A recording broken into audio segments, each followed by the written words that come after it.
السلام عليكم ورحمة الله وبركاته. ازيكم كلكم عاملين ايه؟ النهاردة هنعمل بديل الرز البسمتي. اول حاجة معانا هنا بصلاية، معلقة من السمنة، معلقة كده من الزيت،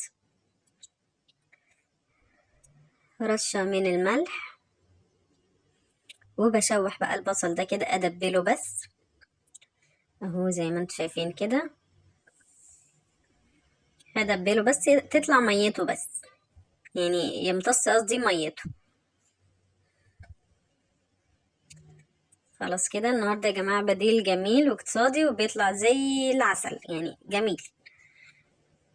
معايا هنا كده بقى ايه، كيس لسان عصفور. اقلبه بقى كده معاهم. الرز البسمتي يا جماعة بقى غالي جدا جدا، واحنا هنعمل البديل بتاعه. كيس لسان عصفور هيعمل لنا حل حلو قوي. هتعجب ولادنا، ونكون يعني مش لازم بقى كل الحاجات الغالية كله غالي كده، فنحاول نظبط الدنيا شوية. هنا بقى بحمره كده، يعني مش هحمره، يعني انا بقلبه بس كده بشوحه. بكون بقى في الفترة ديت بجهز بقى ايه، ابشر الجزراية، اقطع فلفلاية، اقطع طماطمية صغيرة، واجهز بقى البهارات بتاعتي. شايفين كده ابتدى ايه، يعني انا مش هحمره، انا بس اخليه يقلب اللون اللي هو الابيض ده، يعني فاهميني لما بنيجي نحمر ويبقى مدي على ابيض كده، شايفين اهو كده.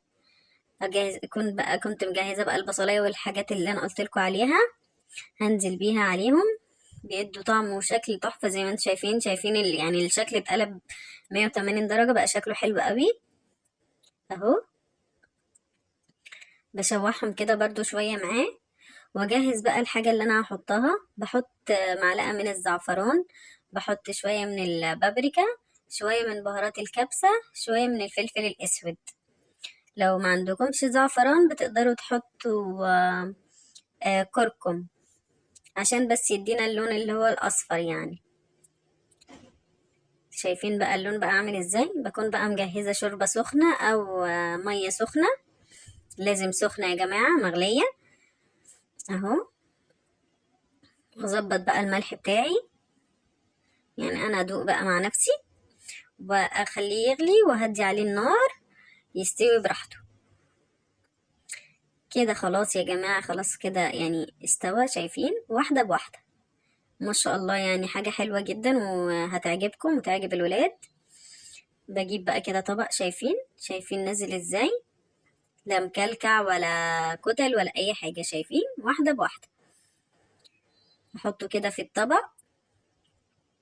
انا بقى ايه، شايفين اهي، شايفين بقى ده حاجة كده جميلة، وهتاخدوا فكرة تانية خالص عن لسان العصفور. حطيته كده في طبق، ان شاء الله يعجبكم، بتمنى تجربوه. ويا ريت لو عجبكم ما تنسلوش تعملوا لي لايك واشترك في قناتي. والسلام عليكم ورحمة الله وبركاته.